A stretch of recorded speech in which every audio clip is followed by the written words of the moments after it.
की गई। रावण कौन है? ये कौन है रावण जिसके 10 सर हैं? ये मन है, ये उसकी 10 इंद्रियां हैं। हर इंद्रियां सर के समान है, उनकी डिमांड है, वो देखती हैं, वो मांग करती हैं।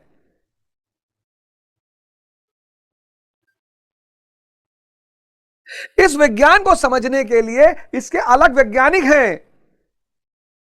पुरोहित इसको रट लेता है, पुरोहित की भी भूमिका है, इसको बताने में पुरोहित की भूमिका है। जैसे नर्सरी के टीचर हैं, क्लास 6, 7, 8 के टीचर हैं, तो पुरोहित स्कूल का टीचर है, जरूरत है उसकी। वो पुरोहित क्या करता है?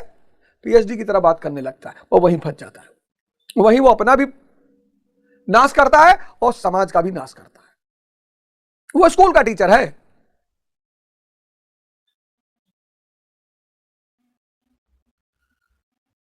तो धीरे धीरे लोगों के सामने धर्म का जो मूल महत्व था, इंद्रियों से चेतना की तरफ आना।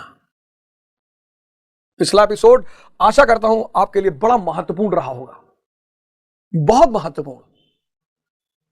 इष्ट चिंतन बनाइए, कोई इष्ट जिससे कि विषय चिंतन से आप दूर जा सके, आपकी बुद्धि का विकास हो सके, विजडम पैदा हो जाए, विवेक पैदा हो जाए, और वो विवेक आपके जीवन की रोशनी को जला दे। आप स्वाद के लिए ना खाएं, आप स्वास्थ्य के लिए खाएं।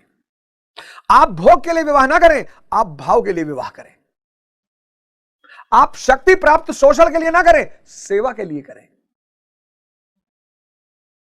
जिसके पास भोग होगा वो भोजन स्वाद के लिए नहीं, स्वास्थ्य के लिए करेगा। यह पिछली बार मैंने आपको बताया। जिसके पास विवेक होगा वो शक्ति किस लिए चाहेगा? सेवा करने के लिए, शोषण करने के लिए नहीं।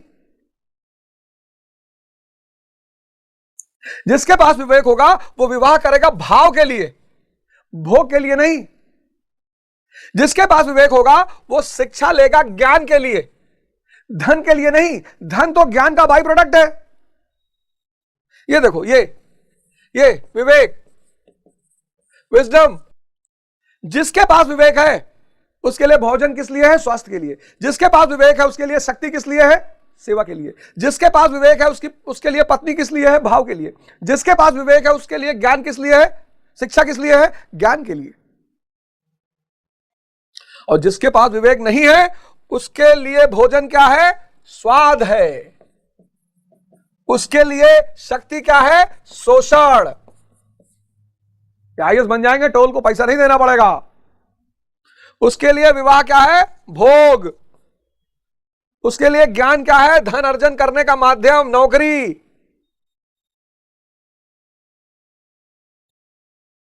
इसलिए कहता हूं ध्यान करो। ध्यान करोगे तो क्या पैदा हो जाएगा? विवेक पैदा हो जाएगा। और यह विवेक रूपी रोशनी तुम्हारे जीवन के अंधकार को मिटा देगी। कैसे? 64वें श्लोक में यह बात गीता में आई है। 64वां श्लोक। अब कैसे यह अंधकार दूर होगा, यह 64वां श्लोक बता रहा है। कैसे? सुनो। राग द्वेष व्यक्तस्तु विषयानि निद्रा यशरन आत्म वैश्य वृद्ध्यात्म प्रसादम गच्छति। आत्मा की विधि को प्राप्त प्रत्यक्षदर्शी महापुरुष। अब खेल देखो। अब यहीं पे डायग्राम, ये डायग्राम जो बनाने जा रहा हूं इसकी तो कोई कीमत ही नहीं, इसकी कीमत बता नहीं पाऊंगा मैं, और ना आप दे पाओगे, और किसी की क्षमता नहीं है। विषय चिंतन करने वाला और इष्ट चिंतन करने वाला।